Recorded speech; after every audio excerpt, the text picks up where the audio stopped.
মাতাহারি এই সুন্দরী জার্মান গুপ্তচরের নামের সঙ্গে জড়িয়ে গিয়েছে হরিয়ানার জ্যোতি মালহোত্রার নাম।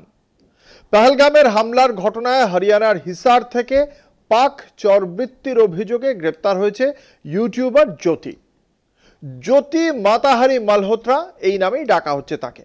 কিন্তু শুধুই জ্যোতি নয়, আইএসআই যোগ থাকার গুরুতর অভিযোগে একাধিক গ্রেপ্তারের ঘটনার কেন্দ্রে রয়েছে বিজেপি শাসিত মধ্যপ্রদেশ। পাকিস্তানের গুপ্তচর সংস্থা আইএসআই এর সঙ্গে যোগ রাখার পাশাপাশি বিজেপির সঙ্গে এদের সম্পর্কও সামনে এসেছিল, কিন্তু বছরের পর বছর একটা মামলারও ফয়সালা হয়নি। সত্যিটা আসলে কি, দেশের মানুষের জানার অধিকার রয়েছে।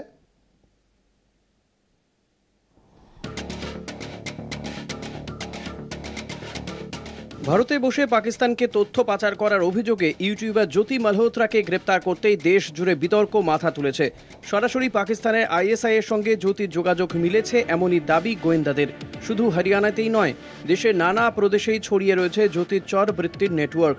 পহলগাম কাণ্ডের জেরেই সরকারি স্তরে যে তৎপরতা শুরু হয়েছে তাতেই এমন সব চাঞ্চল্যকর বিষয় উঠে আসছে, আর তারই প্রেক্ষিতে সামনে চলে এসেছে মধ্যপ্রদেশের নাম।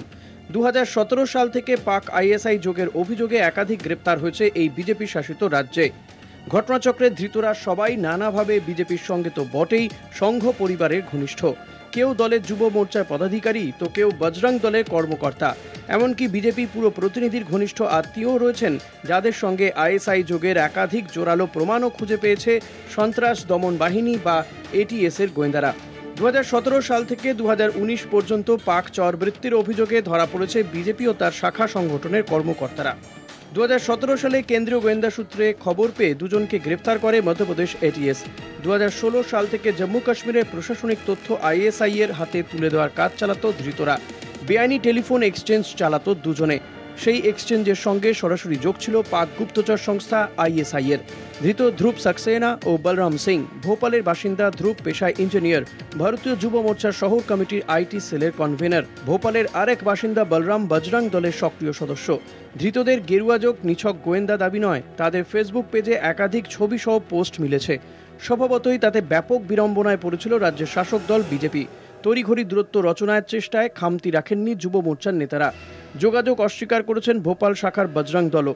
এটিএস এর জেরার সুবাদে ওই চক্রে জড়িত সন্দেহে ধরা পড়েন ভোপালের পুরো প্রতিনিধির এক নিকট আত্মীয় জিতেন্দ্র সিং। বিস্ময়কর হলেও সত্য, এহেন গুরুতর অভিযোগ সত্ত্বেও মাসখানেকের মধ্যেই তিনজনই জামিন পেয়ে যান। গত 8 বছরে অন্তত 100টি শুনানি হয়েছে, মামলা এক চুলও এগোয়নি। সর্বশেষ শুনানি হয় গত মে মাসে। 2019 সালে মধ্যপ্রদেশ এটিএস সাতনা থেকে 5 ব্যক্তিকে গ্রেপ্তার করে। আইএসআই এর পাঠানো আর্থিক তহবিল নির্দিষ্ট গন্তব্যে পৌঁছে দেওয়াটাই তাদের কাজ বলে জানতে পেরেছে গোয়েন্দারা।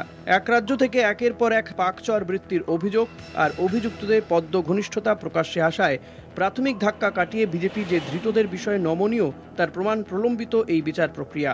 তার প্রমাণ এমন গুরুতর অভিযোগের পরেও শাসক ঘনিষ্ঠতার সুবাদে জামিনও মিলে গিয়েছে। পহলগাম কাণ্ড ও অপারেশন সিঁদুরের পরপরই দেশ জুড়ে গোয়েন্দা তৎপরতার ফল জ্যোতি মালহোত্রার গ্রেফতার। এবার ভোপালে আইএসআই সহযোগী গেরুয়া বাহিনীর মামলা আদৌ গতি পায় কিনা সেটাই দেখার। কলকাতা টিভি।